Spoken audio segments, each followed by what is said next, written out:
This first person is my pare, man. It was hard going through all his body of work because there was just too much. So I was like, we can't cover everything. There's just too much. But we're going to hit the highlights. We're going to hit most everything.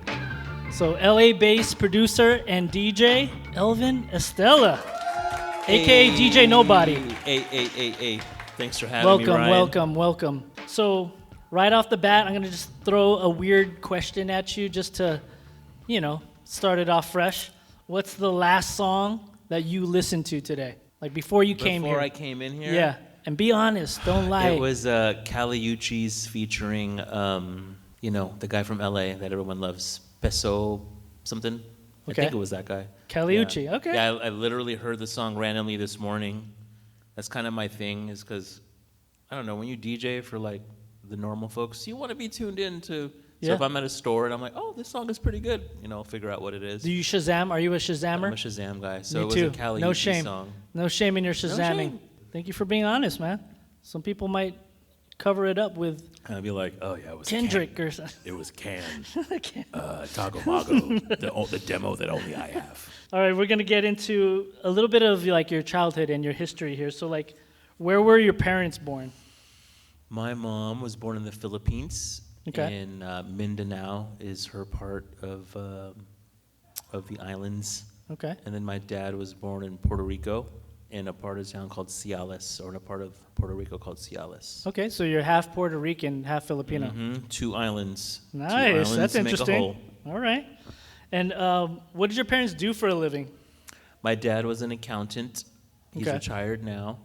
And my mom, what do you think, bro? She's a nurse. Hey, She's still a nurse. still a nurse. And Wow. my auntie is a nurse. Well, props to them, man. And so they had you. Where were you born? Torrance, California.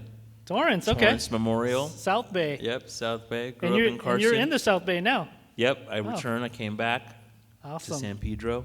Like looking back, do you feel like there's like musicians and like producers like that really, or even just like early on, like when you were young, were you around like music? Was it always around you? And like, do you recall a moment where you're like, ooh, this music kind of sticks out to me, and you were still young? Yeah, for sure. I mean, I had music playing all around me from a young age. My dad was a big salsa lover, and that's really the only music he listened to back then. He was devoted. Devoted. So every weekend he was listening to Alma del Barrio. This is a salsa show on KXLU. And, it started 6 a.m. on Saturday Okay. and went till 6 p.m. 6 a.m. That's an early show. Yep, 6 a.m. to 6 p.m. and then again on Sundays. And that's all I heard every weekend growing up all my life. Wow. At like top volume. Not only was he playing it, but he was playing it very loudly.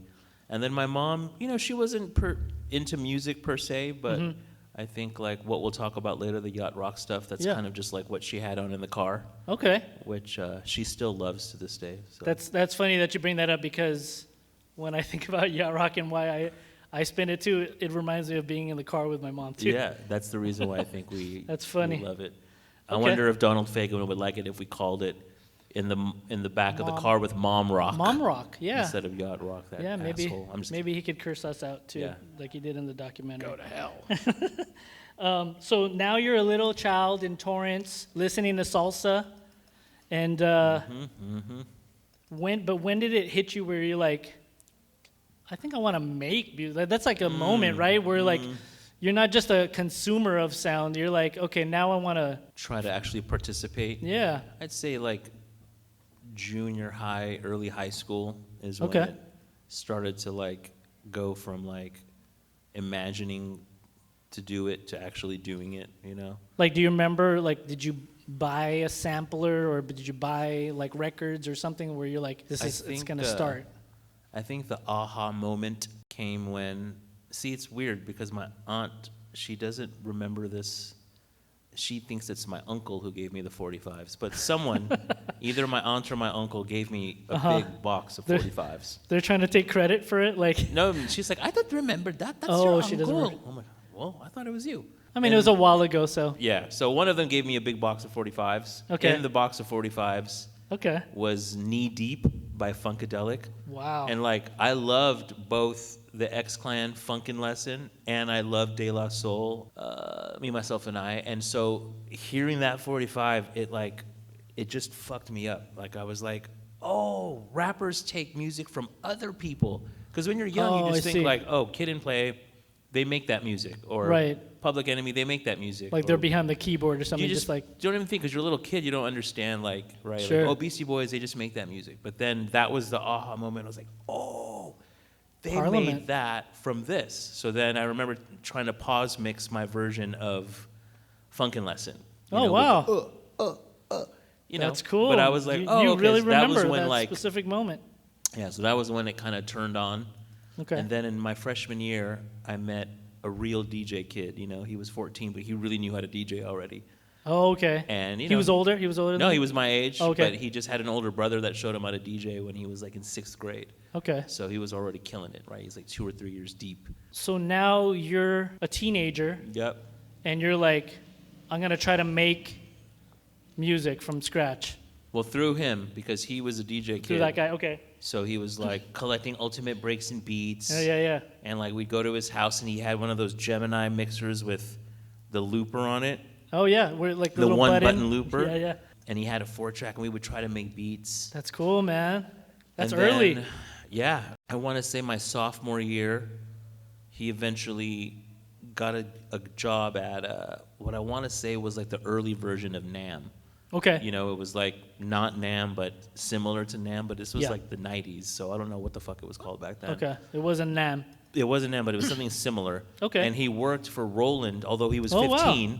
He like volunteered to Wow. work this NAMM thing, and he made enough money to like buy this sampler called the DJ-70, which is Roland. Oh wow. And he bought the sampler. I think he might have financed it. I don't know how he bought it. And he you was guys, only 15. You guys were using that. Yeah, so we brought it to his house, and I was like, dude, like the first time he sampled a record and we pressed the key and heard the sample back. That's we cool. Like, yo! Cool moment. Cool moment. So now you're a teen.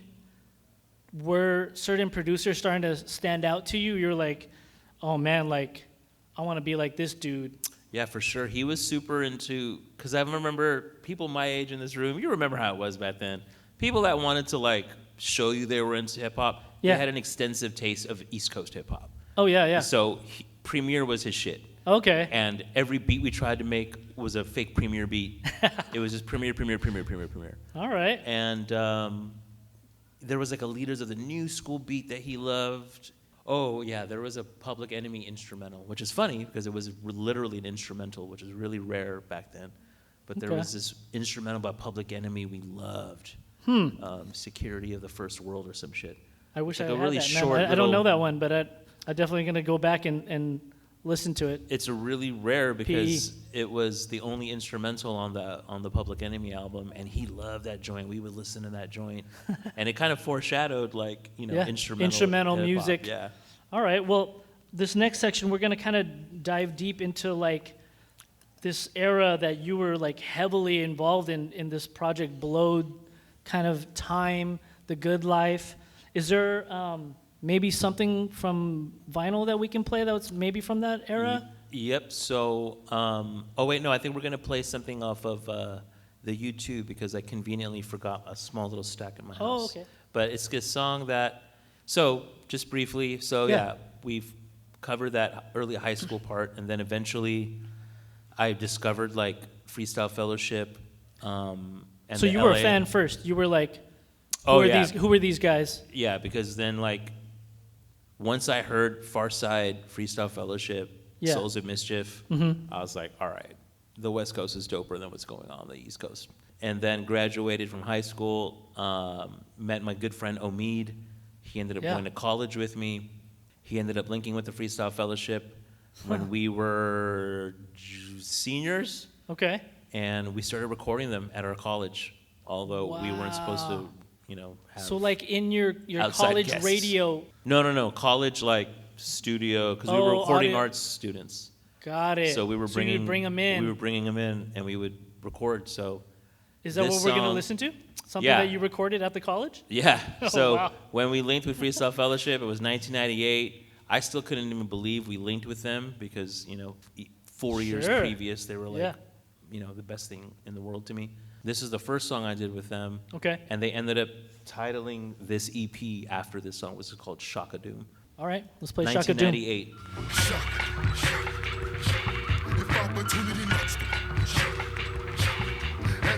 Cool.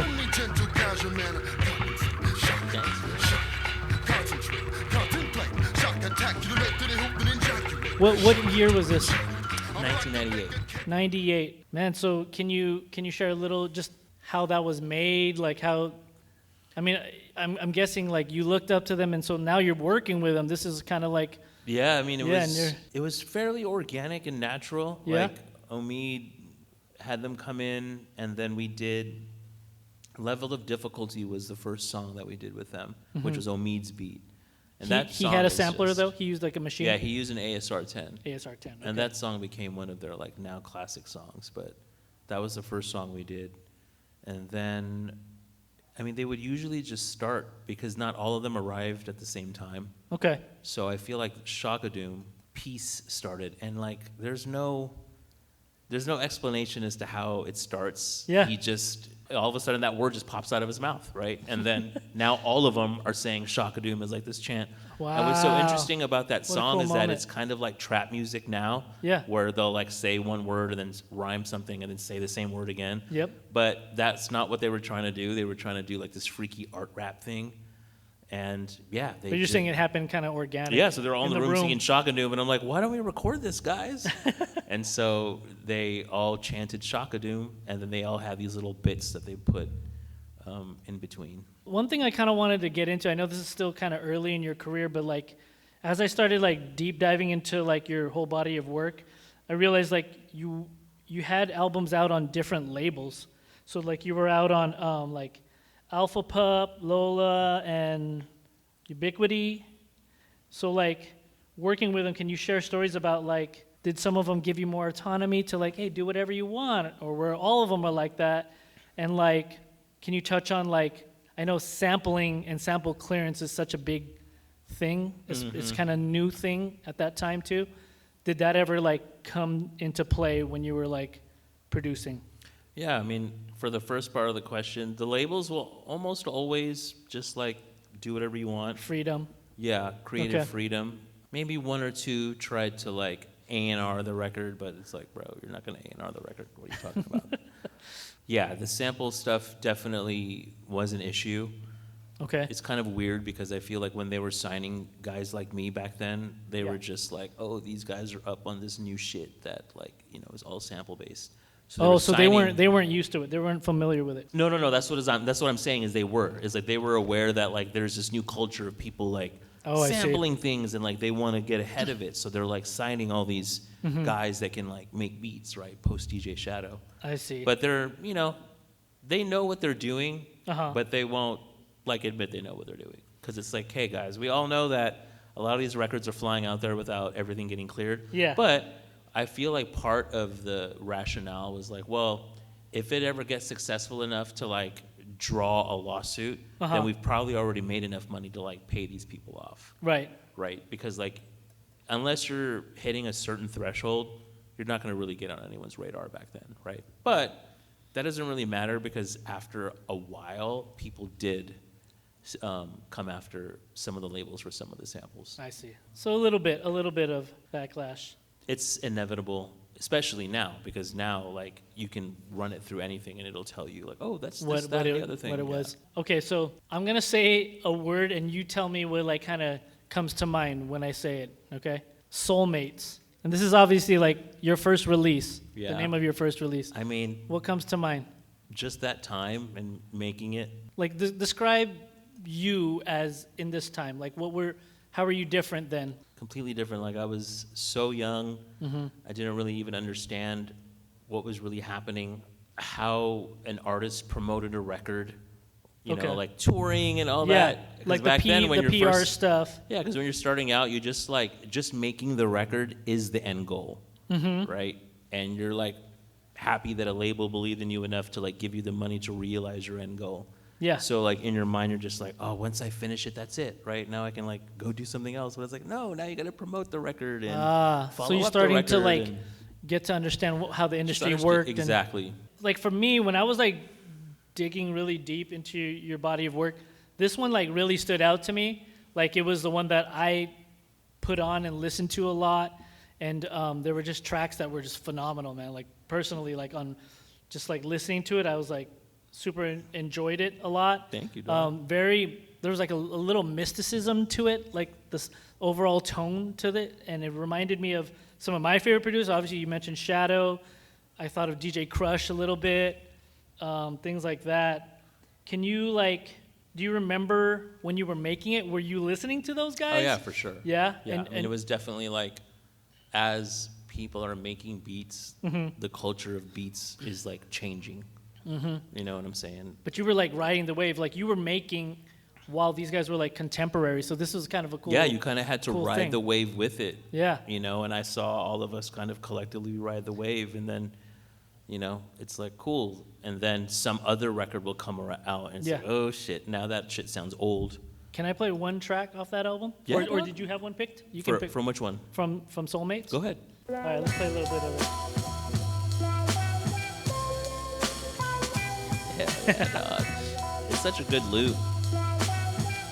There's just something like the undertone of it, like the deep low tones in the song. Was that a Psych sample? Do you remember? I know what sample it is. I guess I can reveal what it is. You don't have to reveal it. It's all right. I know how. No, it's a pretty famous sample. It's Los Angeles Negros. It's like Oh, a okay. Mexican Yeah. psych 60s Mexican psych band. And the funny thing about that is I made that, or you know, I looped that when I still lived at home with my parents.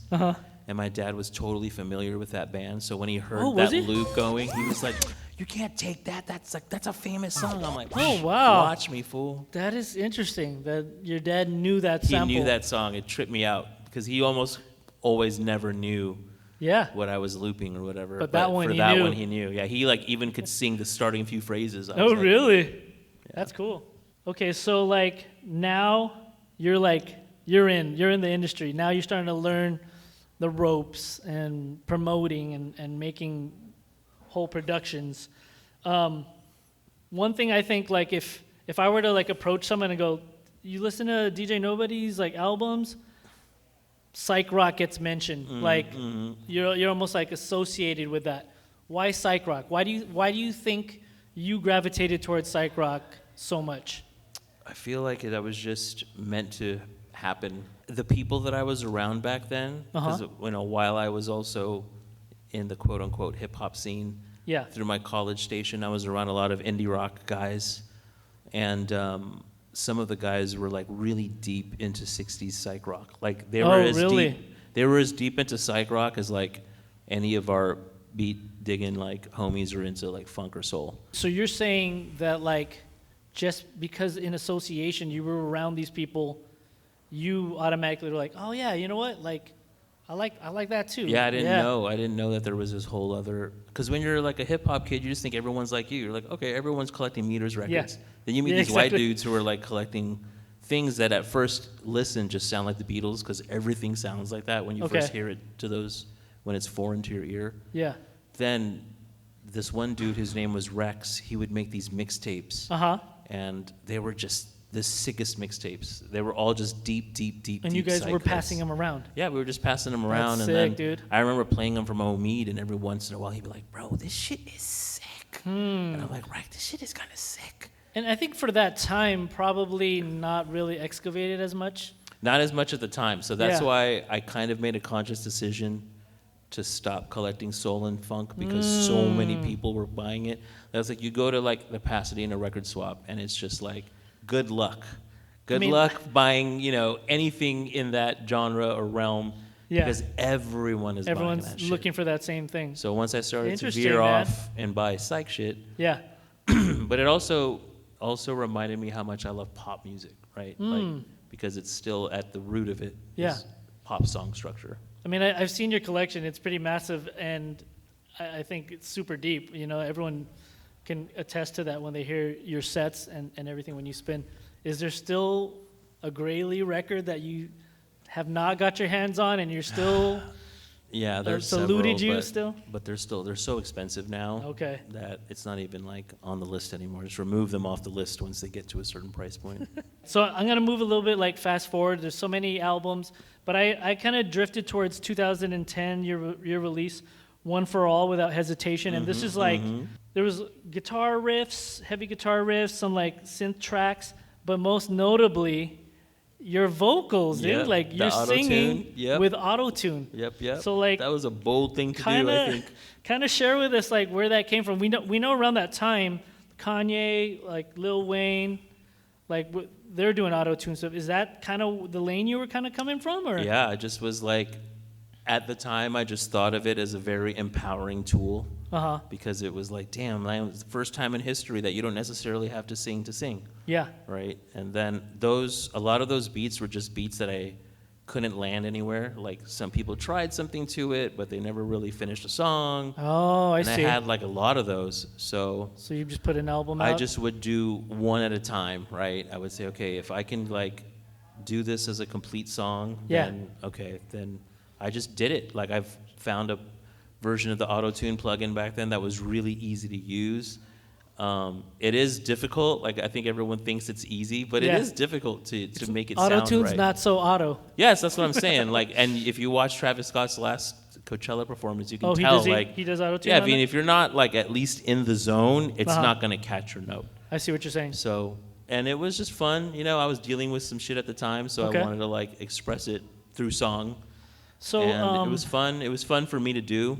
Well, we're glad that whatever you were going through, influenced you to put out an album. Yeah, it was fun. So, it was fun to make. Is there a track you want to play off of there? I know what track I would play, but what track would you play? I like 90 Degrees. Oh yeah, yeah, that one's. I like that one, but I think my favorite one on there is Psycho Alpha Theta. Okay. I love a story over mountains, over seas, always expanding like the lungs that we breathe. All right, so we're gonna like jump into like the deep pool of like what I think a lot of people know you for, not only the psych music but low end theory. Describe for us this era. Like how did it come about? Roughly how long did it go on for? We did it for 12 years. Airliner? Yep, Airliner in Lincoln Heights. I mean, that really essentially started from Kev and I reconnecting through Bus Driver. So I produced Bus Driver's 2007 or 2006 record. Oh no, wait, no, 2007. Called Roadkill Overcoat, and Kev mixed that record. And I hadn't seen Kev or like really connected with him maybe in like 7 years. So when we reconnected, there was something going on. Like Kutma had sketchbook, and there were like these beat nights. Oh, I see. You know what I mean? But it hadn't really been harnessed. And then, Kev and I just became friends again. And at the same time, that's when I met Gaslamp, because Gaslamp Killer had just moved up here. Okay. We all took a trip to San Francisco. I think it was a show that me and Gaslamp did with some other folks. And Kev just happened to do a show with AWOL 1 up there that same weekend. Okay. So he asked me if he could catch a ride. And just like soaking up the vibe in the van, I think he was like, I think you and Gaslamp Killer should do something together. Oh, really? And I was like, okay. We have been playing a lot together. This is like very hippie reminiscent. Like you're hopping in vans, you're Yeah, going, we're to, going San to San Francisco, like, bro, talking about music. We should do something together, man. Yeah, it's very Who crazy. named it? Because we all know that's like Tribe Called Quest's title, See, second there's album. also a discrepancy there, because Okay. in my mind, Edit Clear it up named for it, us. but Kev has it a different way. Yeah. But, and then Kev had just happened to stumble upon the Airliner by going to a quinceañera. Really? It was there? Or some sort of like birthday party like that. It was his neighbor's. And so he called me like, bro, I went to this venue and it's fucking incredible. I think we could do. I was like, I don't have any aspirations to do a club though. Like that's not on my radar. Oh, I see. And he was like, yeah, but bro, I'm telling you, like at least come look at this place, right? Yeah. So when I went to go check it out, I thought that it was just the front area, and I was like, okay. And he's like, no, dog, wait. And he took me to the back, The and I was back, like, the barnyard area, or so he put me, Gaslamp, him, and Edit together. No Okay. Can Do as the host. and then- that was number one, the first one you guys threw. No, the first one was Flying Lotus, Two Mechs, and Scarab. I Come wanna on, dude, say. Flying Lotus for your first.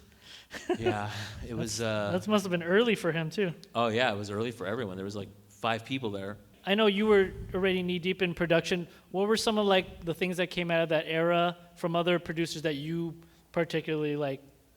You know, you look back at it and you're like, man, I really like that album or that track, or From the early pre-low end, or like around the same time. just like the whole low end theory, like looking back as a whole era. You know, like was there anything that just really stood out to you? Was like, man, that was a great. I mean, to be honest with you, I feel like it's more of a singles. A lot of singles. That's like a singles scene to me. You know what I mean? I mean, not to disrespect any of that, but like No. I don't know if I can name one like Yeah. cohesive body of work. Sure. But all of the singles all hang together and paint the picture of that scene. Yeah. Like Monopoly, The Beatles, No Such Thing, Coat of Arms, John Wayne. I feel like Andrew. you guys like tipped the scale too. Like you guys kind of changed the sound landscape with what came out of that. Yeah, You're I saying feel it's a like lot of it singles, was, but for a lot of singles, like it really Well, that's what I'm skewed saying is, like, people's all the- attentions toward. all the singles together Yeah. are the sound, right? Like if you were to ask me, like, what's the low end sound? I'm like, dude, go listen to the Beatles or Monopoly, listen to Andrew by John Wayne. There's so many songs from that time that remind me of the club. Okay. Analog Worms Attack by Mr. Ozo, or Oizo, however you say it. Yeah. That was another one that was big for us. All right, I'm gonna play this little game with you, but I'm just gonna say a name, and you're gonna just tell me like what comes to mind. These are all people you've collaborated with, okay? Mars Volta, The greatest, Prefuse 73. also the greatest. When we were talking about how like sounds shifted, Yeah. that was like one of them, right? So it's like DJ Shadow, Cut Chemist, Breakbeats, and then 2003, One Word Extinguisher. And it's funny how it was called One Word Extinguisher, because it literally, like, that shit was extinguished. It was like, okay, cool, your breakbeats are cute, but can you program? And it was it was Oh, I like see. overnight that shift happened. Yeah. And it was very sudden, you know what I mean? And I feel like a lot of the beat people had to catch up. Beachwood Sparks. Those are my boys too. Yeah, dude, those are the '60s guys I was talking about. Okay. Like, it was kind of hard Early to not, influenced you. yeah, got to like not get pulled into that without them around. Cholo de Cinco. That's an OG. He's like one of the first people I collabed with. Mia Doi Todd. One of my faves as well. Yeah, same. Like in that whole early rock scene of folks that opened my ears up to rock music. Tumex. Dude, that's my boy. That's like, you know, first 2 records I did were with him. So you definitely collaborated with a lot of people. Was there any of the collaborations that you felt were just like, man, this is like so natural and organic, like you guys just flowed? And Yeah, I mean, the Tree Colored Sea record that I did with Chris from Beachwood Sparks, Okay. that was very natural. It's kind of funny. I feel like with songwriting, especially when you see, like, when you hear a lot of, like, interviews with artists, everyone talks about, oh, man, we started that as a joke. yeah, Like, that was us. Like, Oh. we'd be high as a kite, like, singing, like, I remember for one, we were just singing The Seeds of Chucky, because that was, like, the movie that was popping at the time. Uh-huh. And we were just singing, like, that over anything we would play, right? And then at one point, he sung it, but he sung it so pretty. I was like, bro, that's actually the melody right there. And he's like, Seeds of Chucky? I'm like, yeah, just change the words. I mean So we changed it to Be So Lucky. that's a But- great note though. Like when you're in that first initial state of like play, and you're just like doing things, like you're saying, like You're just like shouting out ideas and very like you don't have any reservation because you're joking. yeah. And then all of a sudden, That's like dope. a really good idea flies out because you're kind of like, you don't have any inhibitions. I'm gonna have to watch that movie now. To The Seeds of Chucky. I don't think I've seen that. So we've already have you producing, singing on tracks, auto-tune, and now guitar playing. So like, how does that come into play into your production? When does it come in? Were you guitar trained as a kid? Like, No, I just picked it up like later in life, maybe like around 24. So the Blank Blue record, uh-huh. that on Ubiquity. This is a very much an electronic record. Then we started to play these songs live. Okay. And we met our bass player friend Brian.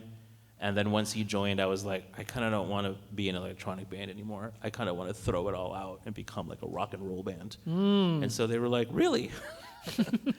And I think I was very inspired by my friend Ike, who was in Mars Volta. Okay. And the Mars Volta. I just would see them like at these tiny bars in Long Beach. I'm like, I can't believe this fucking band is just like slaying right now in I this see. tiny bar. I want to be like a band like this. Okay. So, and I had the rhythm section that could be a band like that. That was kind of what made me want to do it, because I was like, dude, these guys are too good. Like, we should be a rock and roll band. Yeah. Let's hear something. Let's hear some guitar, you playing guitar in a production. Icaro. There's the place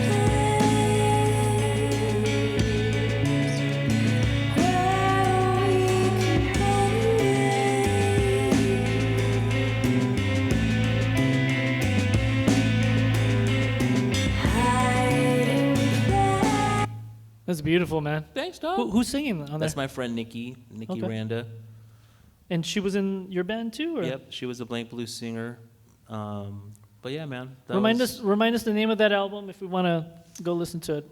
That's just an EP that we did called Invisible Threads. Invisible Threads. Okay. 4 songs. So yeah. Great, man. The next question is, what can't you do?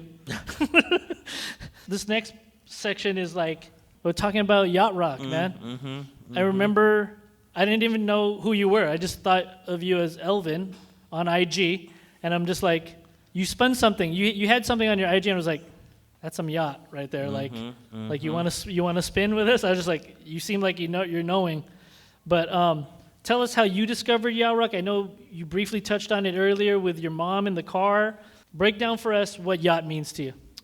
I feel like Yacht Rock for me, and I feel like for most of us, we all had our like post-COVID thing. Like we all needed a post-COVID thing, right? So I feel like what happened with me is as the COVID shit eased up, record shops were one of the first businesses to allow people back in. Yep. And as a person who already was into buying records, I just could not fucking wait to get back out there. So I just started going out as soon as they allowed people out. And then I was very much like, I want to collect something new. I don't want to just keep buying the same shit. Because my psych collection is already pretty bonkers. So I tried to like get into buying 80s records because my 80s collection is so sad. I did that too, man. But I feel like as a kid of the 80s, it's impossible for you to like romanticize it or like like deify it like other people who didn't grow up then can, because you remember it the first time. Did you end up selling that stuff? Or you still No, have I still have it, Okay. but I never listened to it.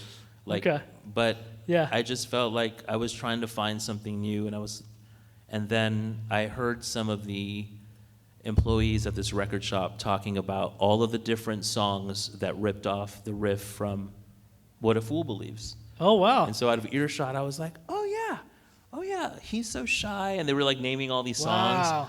And I was like, oh yeah, Yacht Rock. I was like, bro, I should just like start buying Yacht Rock. So That's cool. Just from overhearing them saying that, I bought the Pointer Sisters record. So hanging out at record shops is what. Yeah, and that's the then- lesson out of this. And then it like clicked. I was like, oh, and all of this shit is so cheap. I could probably buy a sick Yacht Rock collection for like $65. Do we have a track that you want to play from? Let's play that Pointer Sisters song. 'Cause Okay. That's kind of what kicked it off. This is kind of. I mean, it just makes you smile. Come on, Yacht Rock makes you smile. You get transported to a simpler time.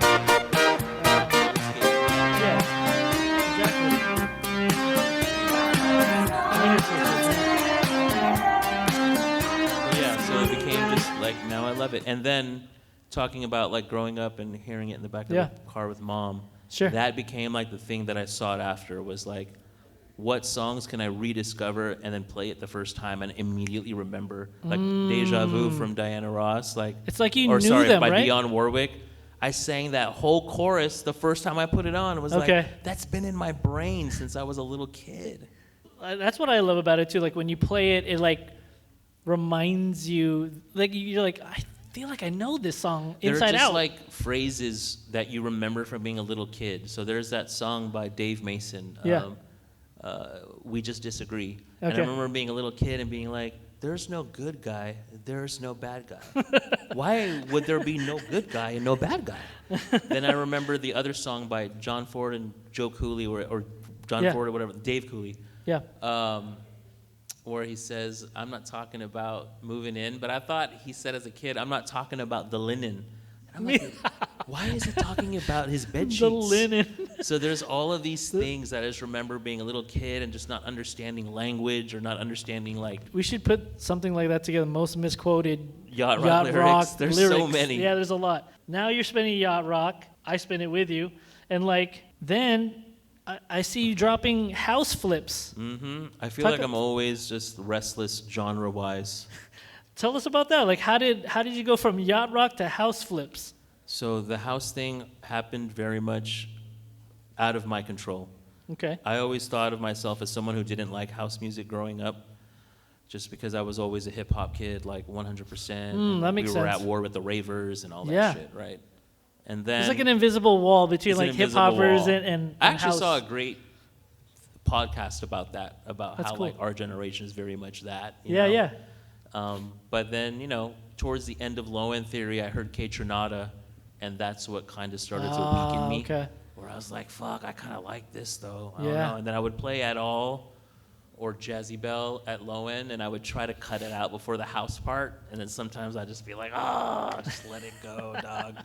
That's and cool then, though, man. then post Low End Theory, I would play at bars, but I grew to find out that I couldn't necessarily play what I played at Low End Okay. at a bar. No one is trying to hear like gnarly ass beats at a Sure. bar. So I had to develop this other taste in like up-tempo music. Yeah. So I just kind of used K Tronada as my gateway drug and found a whole No, thing. you're doing a great job. Like Thank you, dog. I've listened to a lot of them. I've spun some of them, but yeah, where can people get them if they want them? I started a new alias for the house stuff called Elvin Estela, which is just my real name, but abbreviated. And Okay. I have a Bandcamp. I'm just dropping the edits on there. Bandcamp. Okay. Putting my 10,000 hours, as they say. Okay.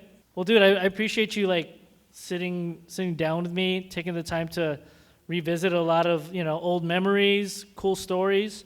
And when I look back at your range of work, I really appreciate like the depth and the complexity of it. The sheer amount of work is like super prolific. It reflects like the depth of your searches. Like as someone who I know digs constantly, your music reflects that as I look back at it. And I see the lifelong commitment to your music. And there's like a fearlessness that explores the face of unknown challenges, like where you're just, I'll try this and I'll try that. But not only do you like achieve it, you like do it with such quality and work every time. So Thank you, dog. the psych rock, trippiness colliding with beat-driven drums and a world of expansion with diversity, and I don't hear too much of that these days. So it's refreshing to like go through your catalog and hear that, because I feel like a lot of the qualities your music exudes is missing in today's standards. So give it up, guys. My Thanks, padre, dog. Elvin Estela. Thank you, man. Thanks, Ryan.